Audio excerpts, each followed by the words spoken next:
conseguiu êxito na sua pessoa jurídica, essa pessoa ela opta por abrir uma sociedade de fato. O que ocorre quando ela abre, vamos dizer assim, a sua sociedade de fato ou irregular? Ela não possui nenhuma das garantias legais. Mas quais que seriam essas garantias? Uma delas é a mais direta, é a questão da responsabilidade. A responsabilidade do sócio de uma sociedade em comum, a sociedade de fato, é ilimitada e solidária. Isso significa o quê? Vamos supor que uma pessoa A quer comprar um aparelho de som. Ela vai no centro de uma grande cidade, chega lá, verifica que tem uma lojinha ali, uma loja pequenininha, que não tem muita estrutura, mas ela vê que o preço é bom. Ela vai até essa empresa ali, essa pessoa jurídica, né, irregular, essa sociedade de fato, e faz a aquisição do som. Primeira coisa que dificilmente ela vai ter algum tipo de recibo. Ela não vai ter uma nota fiscal, porque essa empresa ela não foi constituída devidamente. Para você ter uma nota fiscal, para você informar ao fisco que você é empresário, você precisa ter a sua sociedade constituída. Caso contrário, o fisco ele não vai ficar sabendo, pelo menos pelos modos ordinários, pelos modos comuns, que aquilo ali é uma pessoa jurídica, que aquilo ali é uma sociedade de fato, pessoa jurídica irregular, lembremos, né? Então a pessoa vai lá, compra esse som, esse aparelhinho de som pequeno, né? Só o alto-falante ali para ouvir, aqueles que você conecta com o celular, né? Compra, não se dá conta que não teve nota fiscal, porque o preço estava muito atrativo, e vai para sua casa. Chegando na sua residência, ele vai tentar ligar o aparelho de som funciona por 10 minutos e não funciona mais. Ele volta até a loja no dia seguinte, aquela sociedade de fato, sociedade irregular, e quer os seus direitos, né? Quer o dinheiro de volta, ou quer que repare, e o proprietário. Veja, a gente tem que lembrar o seguinte: se a pessoa ela já está irregular a ponto de não conseguir estabelecer formalmente a sua sociedade, dificilmente ela vai dar amparo ao consumidor, né, para fins de uma reparação, vai dar amparo técnico, né? Então, o proprietário que já não está regular, nem com fisco, nem legalmente, nem de acordo com o CDC, né? Ele não tem aquela regularidade que vai dar o amparo ao cliente, e ele simplesmente desconhece aquilo ali. Ele olha, diz, não vou fazer, não vou reparar esse seu dano. E a pessoa, então, o cliente, ele vai para a sua residência, contrata um advogado, ou a depender do valor não precisa contratar, entra no juizado especial contra aquela pessoa jurídica, né? Assim dizer, de fato, irregular. Entra com a ação, dali a 2 meses é a audiência de conciliação, não é feita a conciliação, e é instruído o processo, cada um apresenta a sua versão, tem-se uma sentença condenando a empresa a reparar o dano. Vamos supor lá um valor de R$ 300. No momento em que vai se cumprir aquela sentença, o cliente, o credor, no caso, com o título executivo judicial, ele vai poder solicitar o bloqueio do Bacen, por exemplo, ou hoje, atualmente, o Sisbajut, né, que é nas contas correntes daquela pessoa, diretamente na pessoa física do proprietário. Então, aquele que lhe atendeu, aquele que falou, olha, eu não vou trocar, não vou reparar o seu dano, ainda que ele entenda que ele tem uma sociedade, né, uma sociedade, ele, a esposa que atendem ali, que ele entenda que aquilo ali pode constituir uma empresa, formalmente não há, é irregular. Então, o credor vai adentrar no patrimônio direto da pessoa física. Por quê? Porque ele responde solidária e ilimitadamente. Dito isso, é uma garantia para o consumidor que aquele que estiver irregular não vai ter as benesses da lei. Quais são essas benesses? A limitação da responsabilidade. Então, aquele que abre uma sociedade irregular vai responder com os seus bens pessoais perante alguma responsabilização. Certo? Então, entendo, é o fator primordial na sociedade irregular ou na sociedade de fato. Um ponto muito importante que, ao montar a aula aqui, eu me deparei, falei, olha, acho que isso aqui é muito importante que nós vejamos aqui com o pessoal do curso. Vou buscar aqui para vocês, é a questão da desconsideração da personalidade jurídica, no caso do Código Civil, e a sociedade irregular, a sociedade de fato. Isso é muito interessante. Nós temos que dissociar as hipóteses de desconsideração de personalidade jurídica previstas no Código Civil daquelas previstas no Código de Defesa do Consumidor. Em regra, vejam bem, em regra, quando vai se fazer uma mediação, especialmente no juizado especial, a regra é a aplicação do CDC. Essa é a regra. Olha, posso dizer com muita tranquilidade, nós temos, olha, eu vou sendo conservador, mais de 80% dos casos são envolvendo consumidor e fornecedor. Tranquilamente, eu posso dizer isso com muita tranquilidade. Então, nesses casos, nós teremos a aplicação da desconsideração da personalidade jurídica no CDC, correto? Então, isso é muito importante. Por que eu digo para vocês que é importante?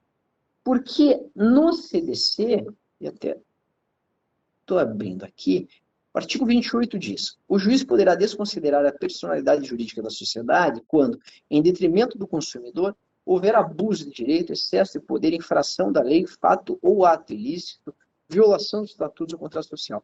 A desconsideração também será efetivada quando houver falência, estado de insolvência, encerramento ou inatividade da pessoa jurídica provocados por má administração.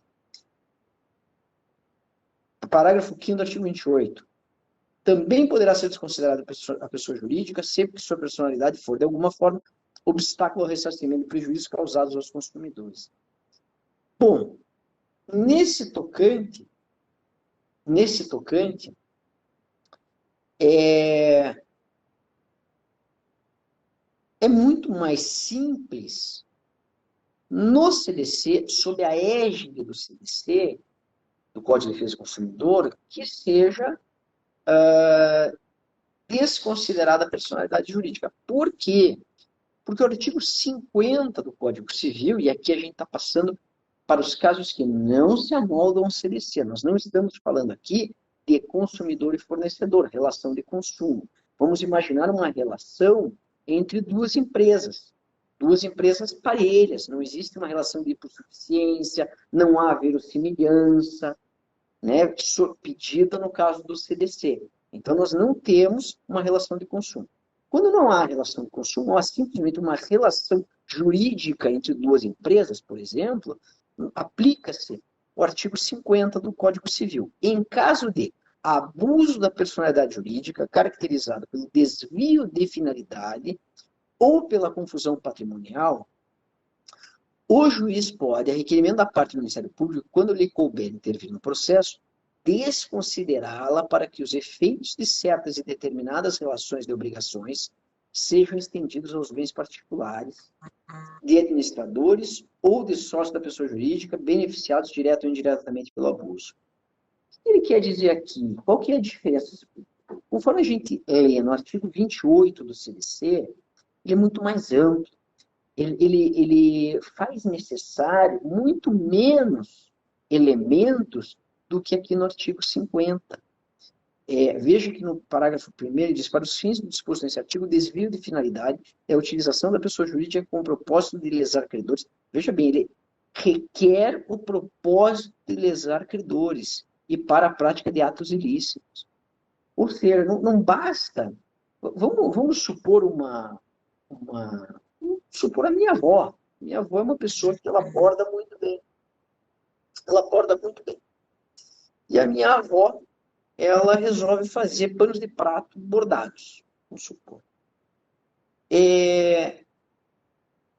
Ela, na sua casa, tinha uma casa muito boa no litoral, ela resolve constituir ali uma vendinha de panos de prato bordados. E começa a ir bem o negócio dela. Começa a ir bem, ela aumenta um pouco o negócio dela. Lá pelas tantas, verifica-se de alguma forma que vamos supor que uma lojinha de aviamentos resolve comprar dela alguns bordados. A minha avó falou, não, eu vou fazer um negócio com você. Então nós temos uma sociedade de fato, que é a sociedade da minha avó, uma sociedade irregular, com a sociedade constituída, certo? Que é essa loja de aviamentos. A minha avó vende, vamos dizer lá, 500 panos de prato, faz um contrato para entregar 500 panos de prato até uma determinada data. Minha avó, lá pelas tantas, pegou Covid. Deus queira que não, ela está se cuidando muito bem, espero que todos estejam. Mas pegou lá o Covid, teve algum problema, não vai poder entregar. E, em razão disso, há uma ruptura no contrato. Mas a minha avó, ela precisou usar aquele valor, ela não tem muitos bens, e acaba que descumpre o contrato. Isso tudo é fictício, minha avó é uma pessoa extremamente correta, nunca vi pessoa mais correta, e não consegue cumprir o contrato. E aí a empresa vem e entra com a demanda contra ela. A minha avó recebe uma citação na casa dela, não avisa o neto, o juiz, né, poderia pelo menos orientá-la aí, né, indicar um advogado e tal, fica com medo daquilo ali, tá, uma pessoa mais de idade, e acaba sendo rebelde. Posteriormente a isso, cumprimento de sentença, ela é condenada ao cumprimento de sentença. E a loja de aviamento entra dizendo, olha, ela é uma sociedade irregular, ela é uma sociedade de fato, por ser uma sociedade irregular, eu quero a desconsideração da personalidade jurídica. Pois bem, nós temos aqui um acórdão, puxei para vocês, acórdão, o processo é o número 0043574-57-2020, 816-0000, Tribunal de Justiça. O juiz é o doutor Antônio Carlos Ribeiro Martins, 16ª Câmara Civil, e ele é recentíssimo, 20 de outubro de 2020, no qual diz o quê? Agravo do instrumento, incidente de desconsideração da personalidade jurídica, execução de título extrajudicial. Decisão que indeferiu o pedido do exequente de incluir os sócios da empresa executada no polo passivo da execução. Insurgência de recursão não acolhida. Ausência de bens e dissolução irregular da empresa que não constituem fundamentos isolados a justificar a desconsideração da personalidade jurídica. Não demonstração de abuso decorrente da utilização da empresa para fraudar o cumprimento das obrigações ou de confusão patrimonial entre o patrimônio da pessoa jurídica e de seus sócios. O que nós temos aqui, então? Não basta que nós tenhamos uma sociedade irregular, tá? Uma sociedade irregular, para ter a desconsideração da personalidade jurídica. Correto?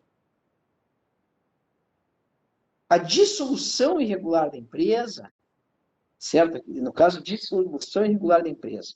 É isso que eu quero demonstrar para vocês. A diferença entre nós termos uma empresa irregular e uma dissolução irregular. Se nós temos uma empresa irregular, certo? No caso da minha avó lá, ela vai responder com o seu patrimônio pessoal. Agora, vamos para outro. A minha avó constituiu a empresa dela, certo? Constituiu, mas ela, no meio do negócio lá, no meio do Covid, aí, da pandemia, parou, não cumpriu aquele contrato, mas a empresa dela não existe mais. Ela está só com a casa dela lá, não tem mais uma empresa. Não está mais funcionando uma empresa em nome da dona Alba Regina, que é a minha avó. Houve uma dissolução irregular, mas ela avisou na junta comercial, ela avisou os seus credores. Não, ela não avisou nada. Ela pegou o Covid lá, ficou ruim, ficou ruimzinha, melhorou, mas não quer mais saber da empresa. Houve, então, uma dissolução irregular. Havendo uma dissolução irregular, nós não temos essa responsabilidade solidária e ilimitada de maneira direta, como é no caso da sociedade irregular, sociedade de fato. Então, vamos lembrar disso. Quando se fala de sociedade irregular ou de fato, temos a responsabilidade solidária e ilimitada. Não constituiu certinho, a minha avó lá começou o bordadinho dela, aumentou e tal, não cumpriu com o compromisso com a empresa de aviamento lá, vai responder solidária e ilimitadamente. O patrimônio dela, o carrinho dela, né, a conta dela, bancária, vai. De outro norte, a minha avó, a Alba, constitui a empresa, fez certinho, tal, só que no meio do caminho fez um contrato lá, pegou o Covid, falou, olha, não vou mais fazer. Dissolveu a sociedade dela irregularmente. Ela não fez a dissolução regular, avisando os credores, né, avisando a Receita. Normalmente se comprava como a dissolução irregular? Pega na Receita, vê se ainda consta lá ativa e ela não está mais ativa. Neste caso, eu posso atacar o patrimônio pessoal só se eu comprovar que ela utilizou-se da pessoa jurídica para causar dano a terceiros, certo? Aos credores, né, para fraudar, esse tipo de coisa. Então, eu acredito que seja bem importante essa diferença, porque muitas vezes nós falamos em empresa irregular e já se pensa, não, mas e se houve dissolução irregular?